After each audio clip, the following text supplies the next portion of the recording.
का हमारे चैनल में। आज की इस वीडियो में हम लोग यूपीएसआई की मूल विधि के अंतर्गत हम लोग लैंगिक अपराधों से बालकों का संरक्षण एक्ट जो 2012 में आया था उसका रिवीजन करने वाले हैं। और जिनको भी ये पीडीएफ चाहिए, डिस्क्रिप्शन में टेलीग्राम का लिंक है, आप लोग वहाँ से डाउनलोड कर लीजिए। बात करते हैं जो यह लैंगिक अपराध से बालकों का संरक्षण अधिनियम 2012 आया था, इसका उद्देश्य क्या था? तो इसका उद्देश्य बच्चों को लैंगिक अपराध से बचाना और बच्चों के लिए एक बेहतर समाज का निर्माण करना और बच्चों के खिलाफ लैंगिक अपराध समाप्त करना इसका उद्देश्य था। और यह पारित कब हुआ था? तो यह पारित 19 जून 2012 को हुआ था और यह लागू 14 नवंबर 2014 को लागू हुआ था। और इसमें टोटल भाग की बात करते हैं तो इसमें टोटल 9 भाग हैं और जिसके अंतर्गत धाराएं 46 आती हैं। और इसमें अनुसूची की बात करते हैं तो केवल एक अनुसूची है। और इसे लागू कौन करता है? तो NCPCR इसे लागू करता है। इसके अंतर्राष्ट्रीय प्रभाव की बात करते हैं तो 11 दिसंबर 1992 में संयुक्त राष्ट्र महासभा में बाल संरक्षण पर चर्चा हुई थी।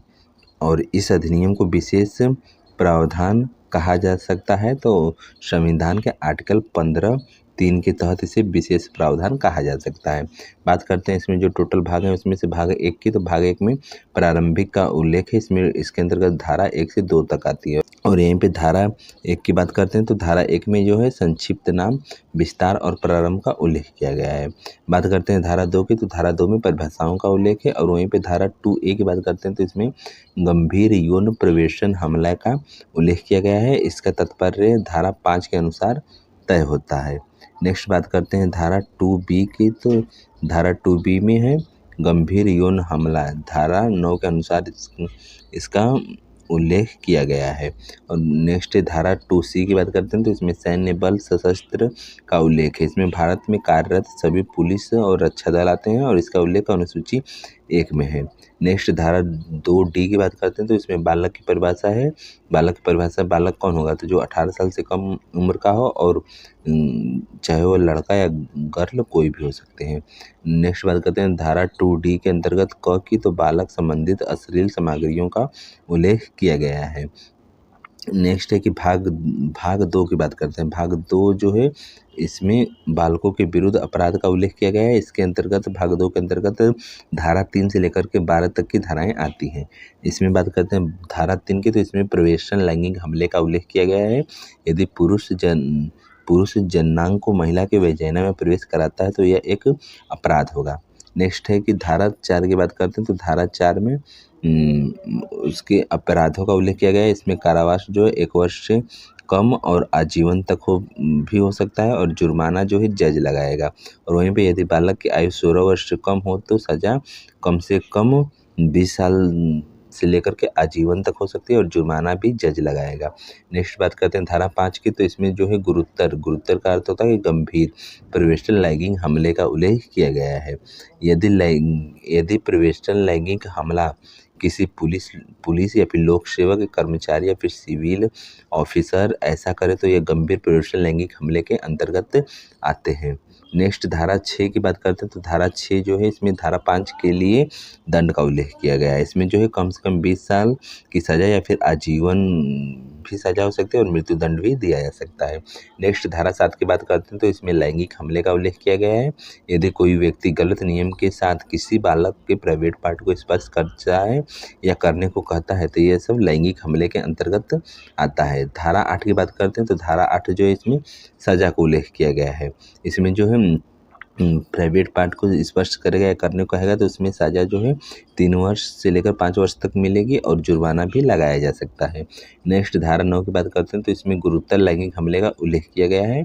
यदि लैंगिक हमला पुलिस अधिकारी या लोक सेवक ऑफिसर के द्वारा होता है तो यह गुरुतर लैंगिक हमला होगा। नेक्स्ट धारा 10 की बात करते हैं तो धारा 10 में जो है सज़ा का उल्लेख किया गया है कि इसमें 5 साल से लेकर के 7 साल तक की सज़ा होगी और जुर्माना फिक्स नहीं है, यानी कि जुर्माना अपने अनुसार जज लगा सकता है।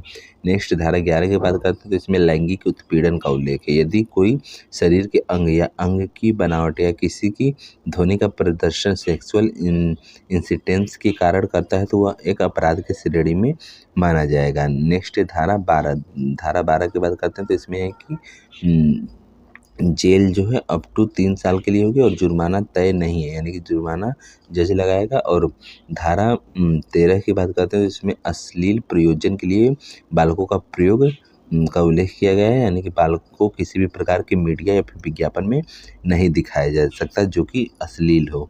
नेक्स्ट बात करते हैं धारा 14 की। तो धारा 14 में जो है सज़ा का उल्लेख किया गया है। यदि पहली बार वो किसी बालक के फ़ोटो या फिर उसके अथवा को मीडिया में प्रदर्शित करता है तो पहली बार के लिए उसे 5 साल की सज़ा और जुर्माना लगेगा, और यदि वो ऐसा दोबारा करता है तो उसे 7 साल की सज़ा और जुर्माना दोनों लगेगा। और नेक्स्ट बात करते हैं धारा 15 की। तो इसमें जो है बालकों से संबंधित पोर्नोग्राफिक मटेरियल को शेयर करना अथवा प्रसारित करना या बांटना, ये सब अपराध की श्रेणी में आएंगे। या फिर स्टोर करे पहली बार तो उससे 5,000 जुर्माना लगेगा, दोबारा स्टोर करेगा तो उससे 1,000 10,000 रुपये जुर्माना की राशि लगाई जाएगी, और यदि शेयर करे तो जेल होगा 3 साल तक के लिए।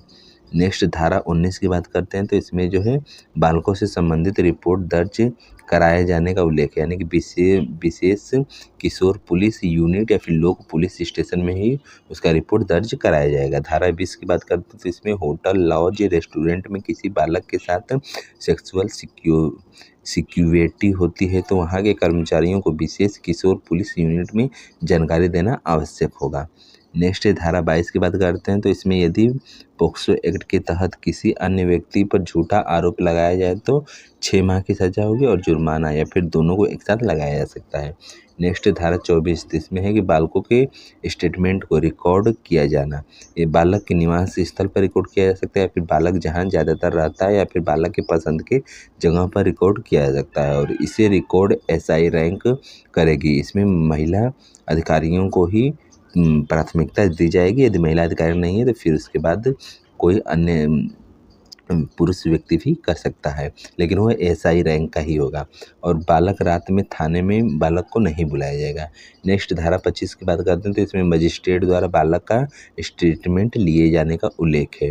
धारा 27 जो इसमें बालक का चिकित्सा परीक्षण किया जाने का उल्लेख किया गया है, यानी चिकित्सक अधिकारी महिला हो और अभिभावक के उपस्थिति में उसका परीक्षण किया जाएगा। नेक्स्ट बात करते हैं धारा 28। धारा 28 जो इसमें स्पेशल कोर्ट का गठन का उल्लेख किया गया है। इसका गठन राज्य करेगा और सलाह हाई कोर्ट के मुख्य जज से लेगा। सत्र न्यायालय को ही स्पेशल कोर्ट बनाया जाता है, प्रत्येक जिले में बनाया जाता है।